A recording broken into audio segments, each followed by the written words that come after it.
I'd like to welcome everybody to the Leeds Entertainment Podcast. A very special guest, Estee NAck. Whoa, whoa, whoa, whoa! Sure. There you go. There's the cue. So, Matt, all these years of being in the same city, I don't think we ever really worked together. I was Right. thinking about it. It's a shame. Yeah, damn right it is. It's a damn shame.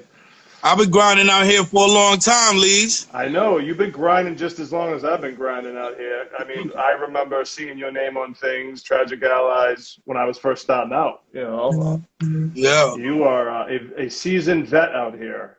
Whether, people are just finding out about you now, maybe, but you've been around doing your thing, and it's all been good and dope. And that's another reason I want to bring you on here, because I just, we got the show coming up next week, but I still just want to touch base with you because you've been doing a lot lately for New England, and especially your city, Lynn, right? You're from Lynn? Yes, sir. Yeah. Born and raised, right? Born and raised, Lynn, Mass. Hell yeah. So what's that like? Let's talk about Lynn a little bit, because it's an area that doesn't get a lot of notice out here, and it's a big area. So let's talk about growing up there. What's it like? Shit. Excellent food, excellent people. The hip hop culture was real competitive. It was a street culture coming up. It's good hood, a lot of Hispanics, you know what I'm saying? You don't even gotta speak English coming out to Lynn, Massachusetts. You feel me? So any of y'all got, anybody that don't habla inglés, Lynn, Massachusetts, good place to come. You have yourself a pupusa, you know what I'm saying, and a place of rice and beans, arroz con pollo or something, you know what I'm saying? Yeah. I love rice and beans. Yeah. Yeah, that's what we do. We eat tostones and mashed mango in this motherfucker. Fair enough. What's the best Spanish spot in Lynn? Eat for food. Right now I say Lechoneria Bonao. Nice. Lechoneria Bonao. It's on Route 107. It's on Western Ave. Word. So you're Dominican, right? Yes, sir. Full blood. Yeah, I was reading. You come from a musical family, right? Like your family's music, right? Yeah, true indeed. I also read that your first instrument was the folk drum. Is that correct? Yeah. It's the Dominican folk drum. You hit it on both sides. Do you hit it with your hands or do you hit it with a mallet?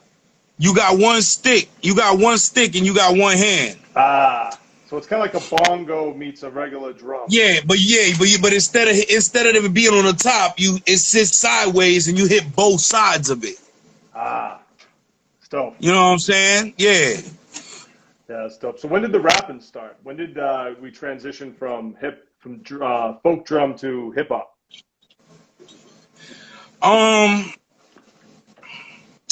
Mid-90s. Yeah. Mid-90s, like I started getting more comfortable with the language. And kick my little freestyles and shit.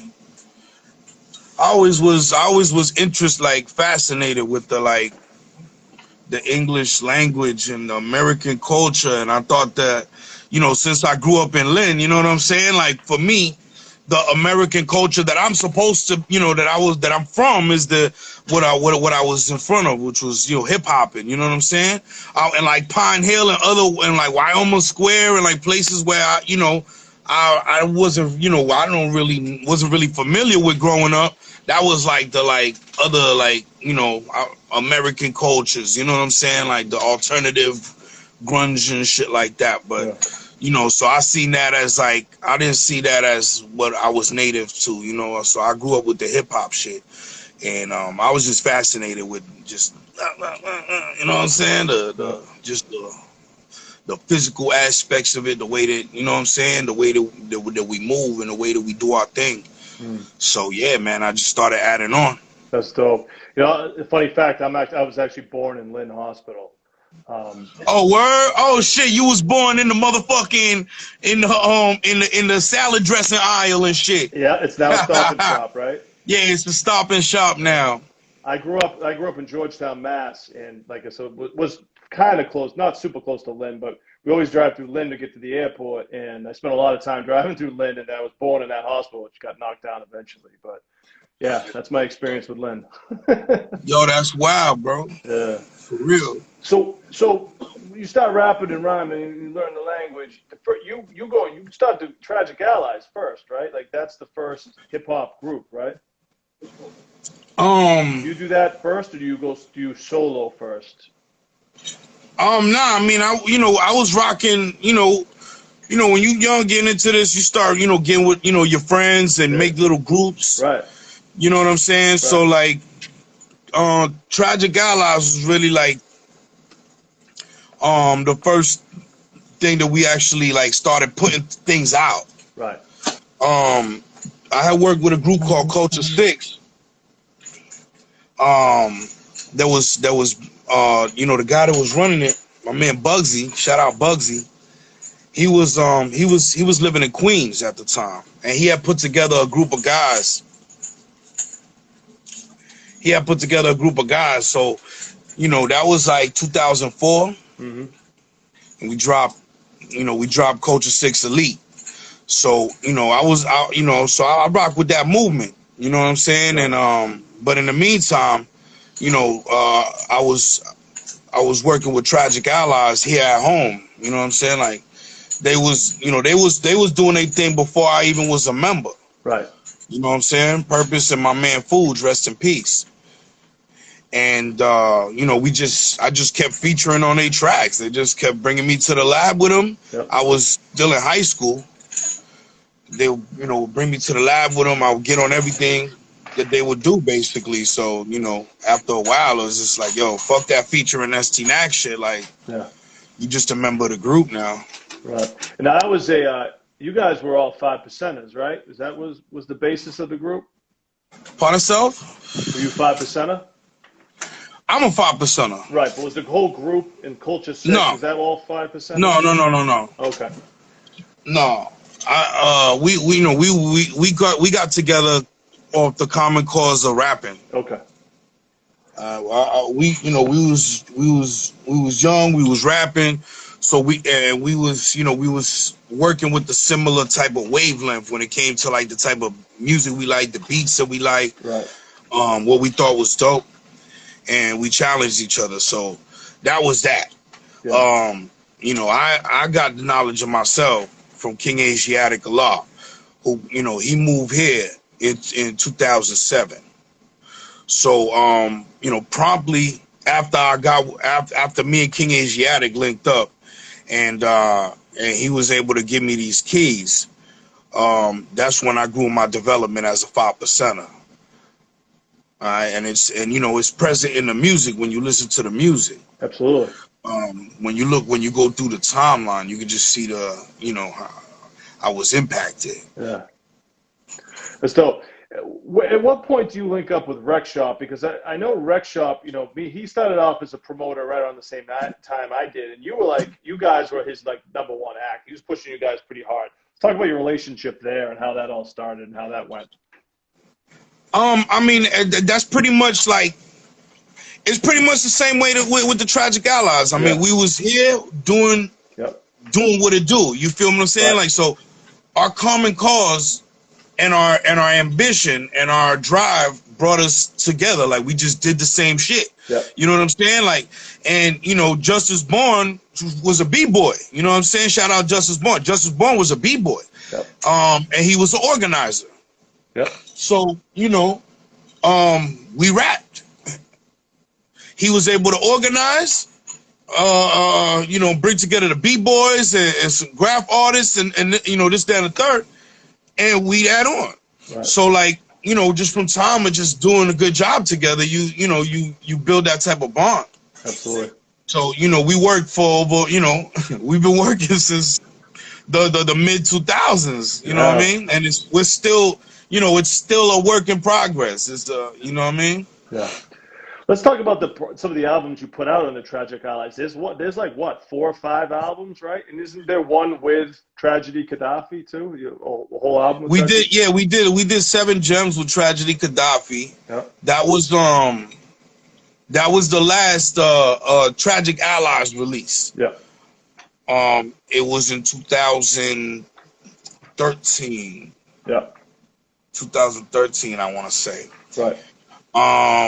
Anywho, yeah, we put out a lot of mixtapes. Yep. We was putting out mixtapes. We was pretty, for that time, we was pretty much, dumping off mixtapes pretty frequently. We did the track of the week mixtapes. We did 2 of those. Purpose put out 2 mixtapes. We had the Collect and Dust series. Gray Skies mixtape, Tragic Allies the mixtape.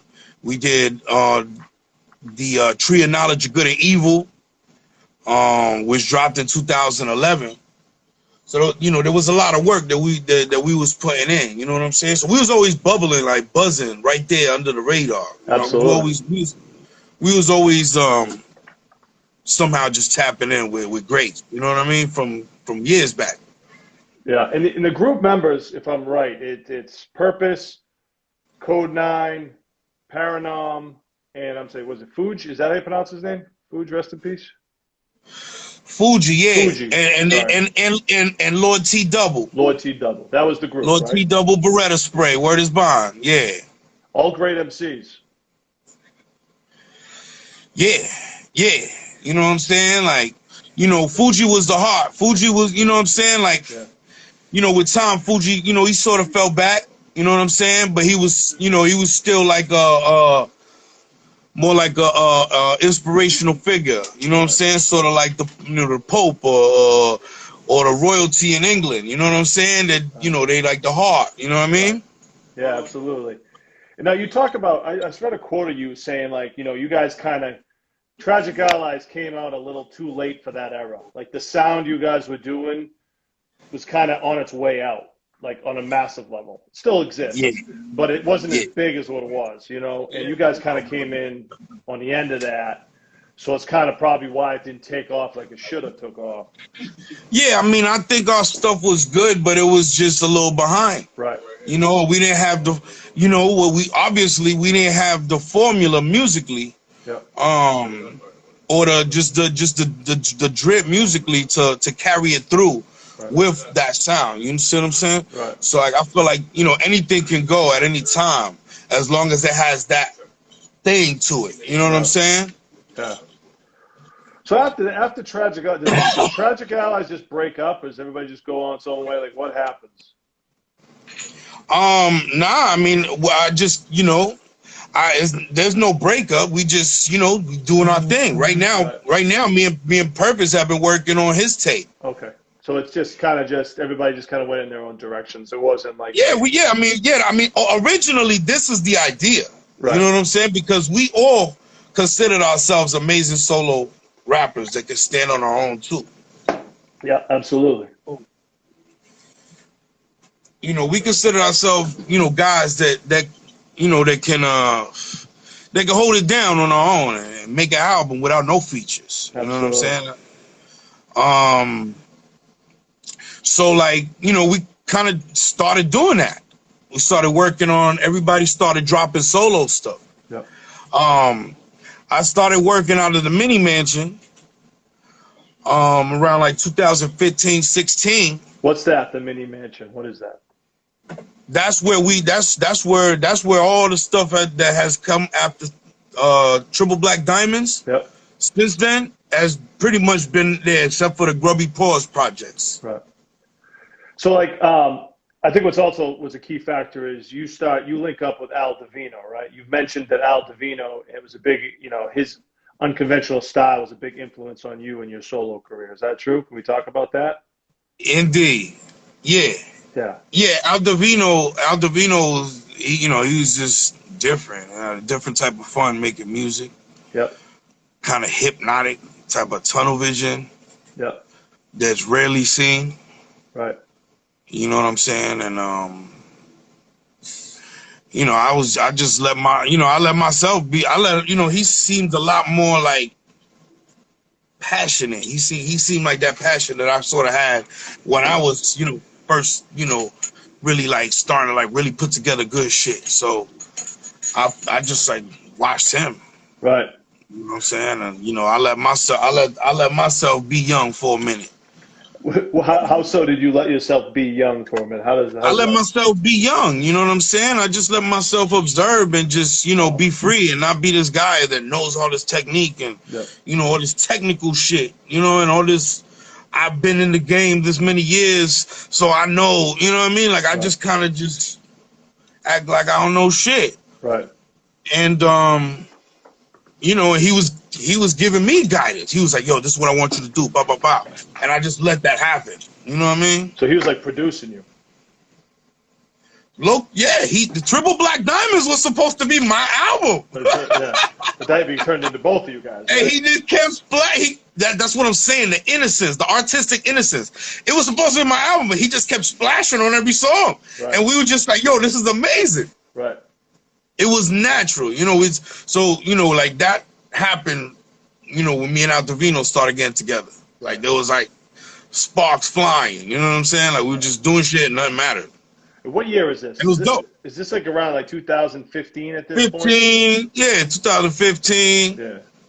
So like around the time after, like shortly after the time after my 14 Forms album dropped in 2014. Right. So from here, you kind of go on a tear, right? Like you start releasing like a lot of material. Am I correct? Like you start going full speed with all this stuff, pretty right as a solo artist. Yeah, right? yeah, we turned it up because it was like, it was popping, man. Like yeah, it's like we entered uncharted territory. You know what I mean? do you think like did you purposely change your lyrics? Like you rapped about what? Do you think the content? Did you switch your content about what you rapped about at this point? Like did you like make an effort to do that? Let's talk about the difference. Well, no, I didn't make an effort I didn't really make an effort to do anything. Yeah. I just kind of just splashed. You know, Right. I just started splashing. Yeah. This is, again, Divino told me this. Divino gave me he was like, yo, son, I don't want you to rap about no topics and shit, yo. I just want you to fucking kick your shit. Yeah. So it became That was the Simple. concept for Triple Black Diamonds. So simplify it.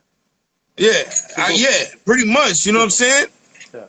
Yeah. And it worked for you. Well, from there, the conceptuality of everything became different. Right. You know what I'm saying? We started working with textures and colors. Right. You know what I'm saying? It wasn't so, it wasn't like, it was more so like looking at a Picasso now versus looking at a more realist type of imagery. You know what I'm saying? You're looking at Salvador Dali now versus looking at some Renaissance painting. Right. You feel what I'm saying? Like, we was, now mind you, you still getting that same them food. That food, it's there. Right. But now it's coming in a different form. Now we creating a journey for you to be able to travel now. Right. Because now you can't just listen to this one song. I was like, oh shit, what the fuck did he mean by that shit? Oh, you got to get the slang. You got to listen to different chapters in the book. Yeah. That's crazy. The combination has really worked. I mean, I've seen you guys just really take off. How many projects have you released since 2015? I have no fucking idea. But it's a lot, right? Like, it's a ton. I got no idea, bro. So let's talk about some of the producers you worked with along the way, because you have a lot of side projects. You have a lot of, like, there's just a lot of different things you start putting on albums. What are some of the names that some of the people you worked with? As producers. Grubby Paws, right?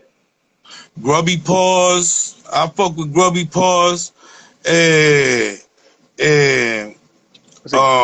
you pronounce his name? Giallo Point, Sadu Gold.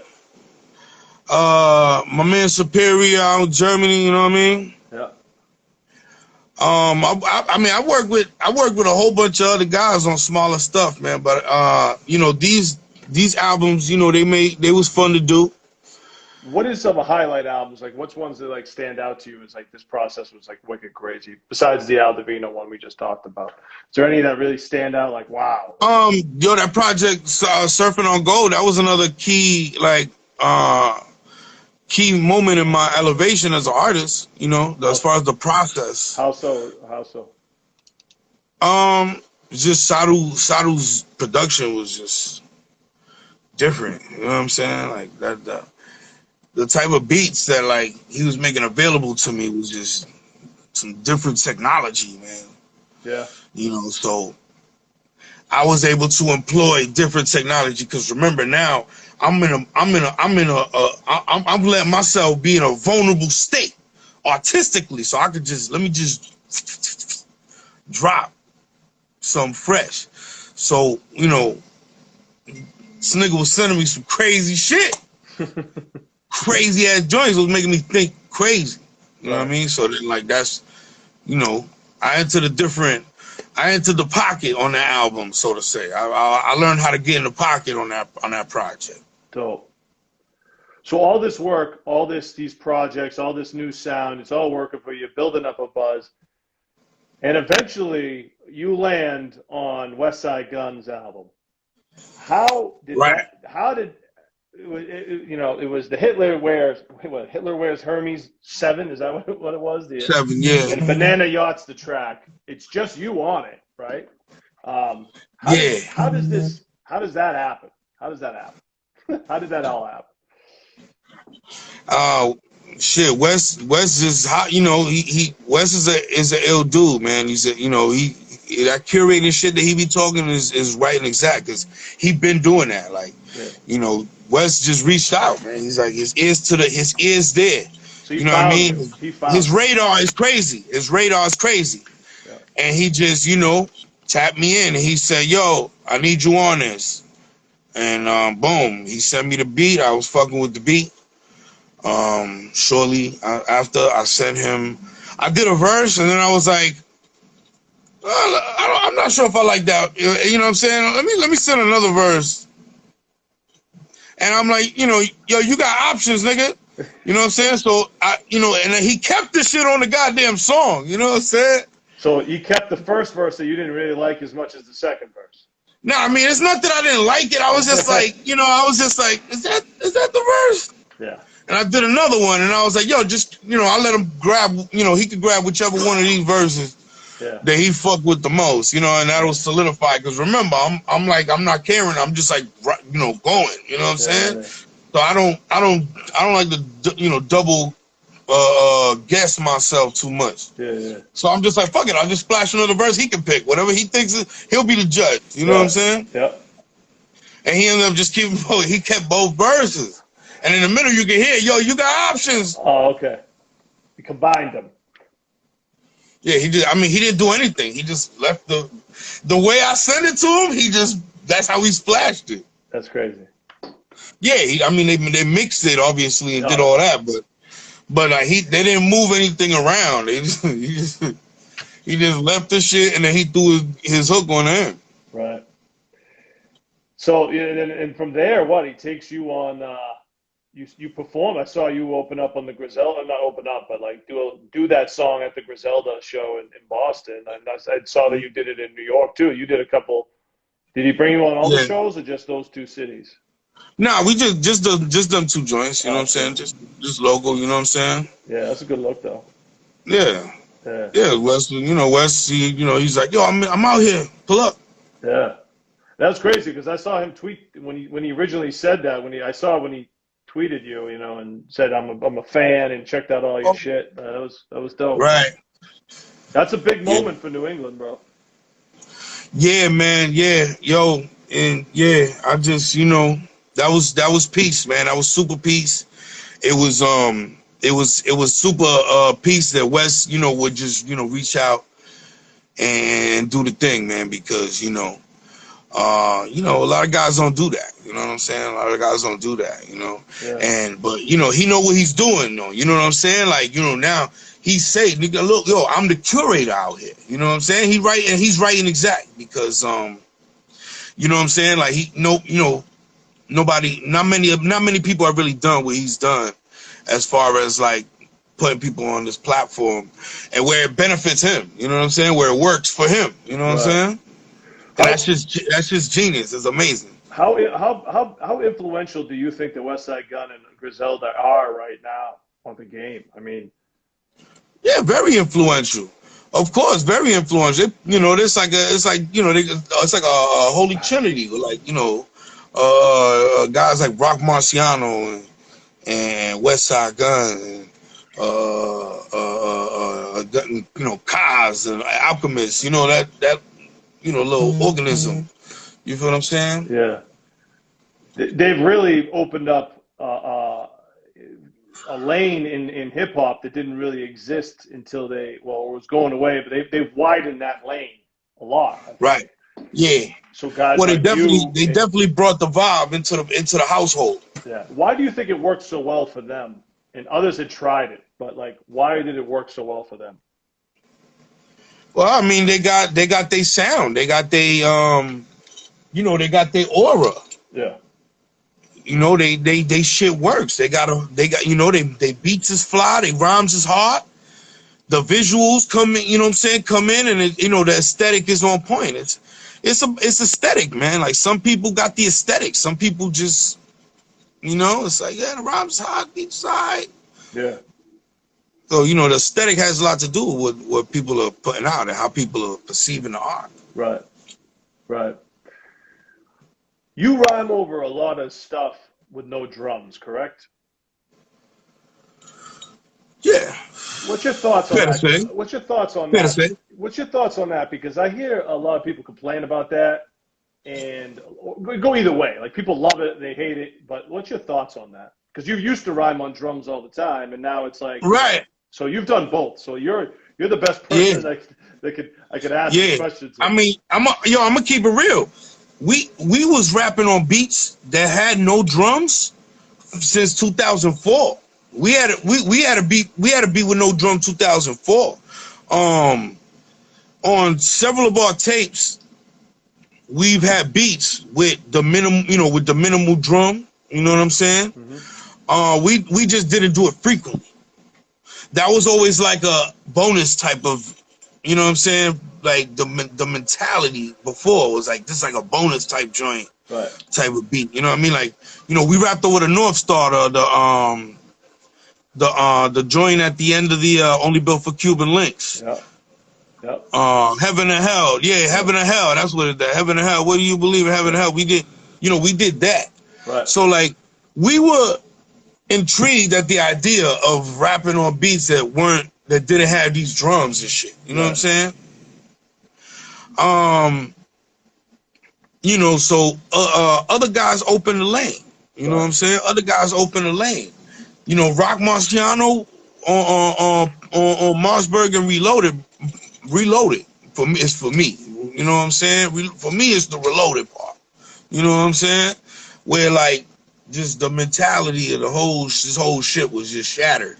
All that, like, say ho hip hop, like 1989 shit. It's like, whoa, hold on, what the fuck happened here? Right. It's 2012. Right. You know what I mean? Like, we're not in 1996. Timberlands. Yeah. You know what I'm saying? Still Timberlands, don't get it twisted, but 1996 Timberland is different. That is. Do you think so? Is Rock Marciano? He's like the Godfather, right? He's the Godfather, man. He is the Godfather. Right. You know, he's the Renaissance of what I call the Renaissance. You know, the Renaissance. This is the Renaissance era. Is that what this is called? Is this what we're in, the hip hop Renaissance? Is that what this is? Yeah, that's exactly. It's just the Renaissance, man, because it's a birth. It's something new. It's something fresh. It's something that felt good, like the way it felt good before. Right. But it wasn't emulating that era. Right. So Rock Marciano is the godfather of the hip hop Renaissance. Is that correct? That's a fact. That's an actual fact. And why is that? Because he's the first to do it? He was consistent with it, man. He was consistent with it. He made a mark. Yeah. He made a mark that changed, the challenge, and just wasn't all that shit that we was doing. Yeah. He was myself included. Was he in the group, the UN, in the beginning? Was he in that group? Was he in that? Yeah. That was Pete Rock's little thing, right? Wasn't it? Yo, believe it or not, I really didn't like hear, like, you know, I had to like go back. You know what I'm saying? I know, like, I remember Rock, Flip Mode, you know what I'm saying? Yeah. But like, I really like don't remember like the group shit. I never like heard their shit or nothing like that back in the days. I just feel like that was the first time I heard his name, but I could be wrong. But I don't know. But I remember. I first really listened to Rock on Marsburg though. That's the one. Yeah, that's the one I first heard. Reloaded, like, you know, Reloaded was like, pow. You know what I'm saying? And he was doing After Reloaded, I heard Marsburg, and I listened to it differently. You know what I'm saying? he was doing all his own production too, right? Was he making his own Right. beats? So he was like Right. he Well, was he like was the just first one.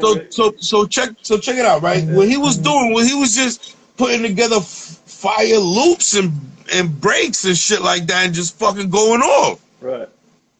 It was like you're just playing with music and just rapping. Right. What the fuck? You know what I mean? Sometimes the drums go ga-ga, ga-ga, ga-ga, ga. Yeah. You know what I'm saying? Other time it's like, you know, there's a lone violinist and a bass, you know, a cello player or something. You know what I mean? Yeah, yeah. I remember that. I remember that coming on, you know, and then Griselda has kind of carried the torch from there, right? Yeah.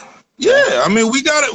Listen, Griselda was like the fly shit, man. Like they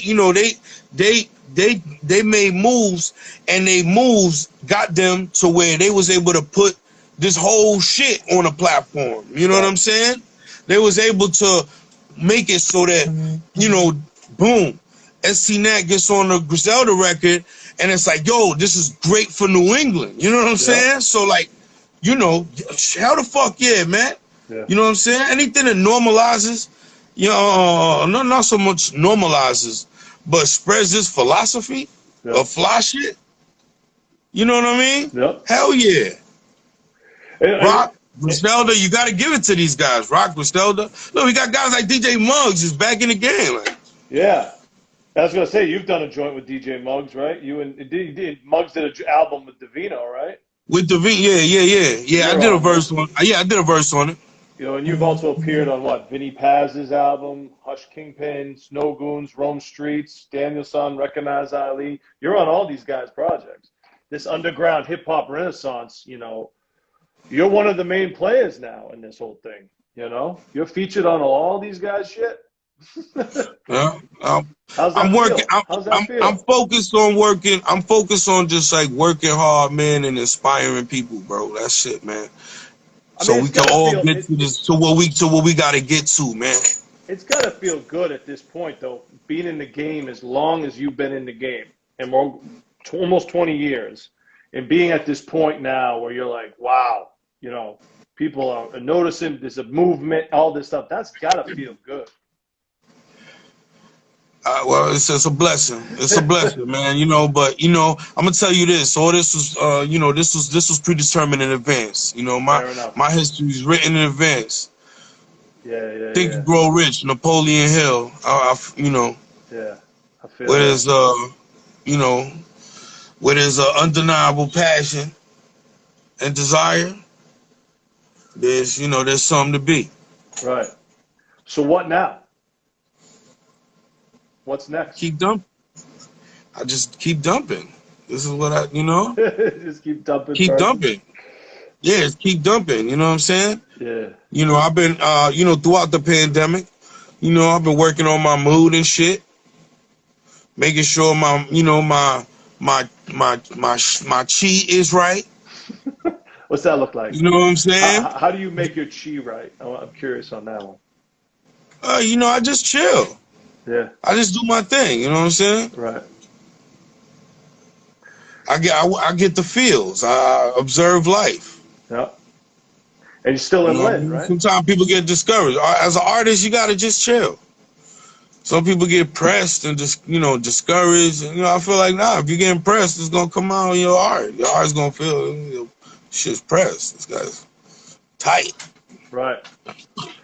So, just, any new projects in the works? Or what's the projects we got coming up? Anything? I can't dispense that information. Fair enough, but the good ones, I would imagine. You know the vibes. You know the vibes. I get it, but that's a good sign, though. If you can't talk about it, that's a good sign. I'll tell you what. There's stuff to talk about. Give me something to talk about. Can we get anything? I got. All right, me and Vino in the lab. Nice. You know what I'm saying? There's some that, you know what I mean? That's all that's all I will divulge. But we got, we're gonna be coming through the campaign before, for these last 2 quarters of the year. It's dope. How's it feel to be back on stage next week? Yo, it's been a minute, man. This is the first joint since the whole pandemic, son. So yeah, I'm excited. Yeah. You close with Rome? Do you work with Rome? You've done songs with Rome Streets. Are you guys tight, or is it just business? Yeah, Rome Street's the bro. Yeah. Okay, cool. Yeah, that's the bro. Because when they reached out to the Middle East, I said, they should probably put Estee NAck on there, and then they did. So that was a good look. So, and it's too bad remember that show we were gonna do before COVID shut down with like you, Danielson, and there was like a whole stack of dudes on that. What was that lineup? What was that lineup? I don't even remember, but that shit was about to be wild. Yeah, that shit was gonna be. That shit was gonna be crazy. We gotta work on that. We gotta work on that shit right there, Nick. Yeah, it wasn't me. It was a different promoter. I just helped put it together. Oh, really? Yeah, it was. Okay. I forget his name. Fuck, I should know his name. But he put it together. He's from like Texas. I think he's from Texas or Florida or something. But there was people coming from all over the country to see that show. They were calling, being like, "Oh, I'm coming from the middle." You know what I mean? Like that was one of a kind. It was almost like a festival. It was like people were driving from all over the country trying to come to the show. Minnesota, people coming from Minnesota. Renaissance. California. It's the Renaissance, man. They, you know what I'm saying? Like they coming for it. You know what I mean? That was a Renaissance show. You know what I'm saying? It's a Renaissance festival. Yeah. You know what I mean? So like, upstairs, though. We need a bigger place next time. But those guys is the wave too, man. All those guys, man. Daniel Sons, Rome Streets. You know what I'm saying? Like, these guys is the wave, man. Yeah. Cool. And you work with all those dudes. Yeah, man. I love them motherfuckers, man. You know what I'm saying? Yeah, definitely. There's a core here that we got artists that we all challenge. We all challenge each other to be great and have fun and make some money in the meantime. Feel that. You know what I mean? Yeah, man. It's at the end of the day. Yeah. We got to pay the bills, right? Yeah, you know what I'm saying? Oh yeah, man. If I'm not paying the bills, I'm not doing this shit. I'm not having a good time. I'm pressed like the other guys I was talking about. Yeah, I feel you. I want to be able to watch some fucking anime. You know what I'm saying? And then come out with an album called Byakugan. Like I want to, just live my life and chill. I wouldn't take you for anime, but yeah, that's cool. I've never watched it. I'm the Lord of all worlds. Word. Well, man, we're gonna wrap this up, man. I really appreciate it, man. I just want remind everybody next Tuesday, the Middle East, Rome Streets, Estee NAck. Shout out Evil Doer, shout out Eastside Sheesh, and a few others that are on that bill. But it's going down next Tuesday at the Middle East, and we're gonna pack it up there nicely. But NAck, man, this has been great, touching base with you, man. I look forward to doing more, more shows after this, Yo, yeah, man. Good luck for having me on, son. Absolutely, man. Well, we'll talk soon. I want to thank everybody for tuning in to the Leedz Edutainment Podcast with special guest Estee NAck. I will talk to you later, brother. No doubt. Peace. Peace.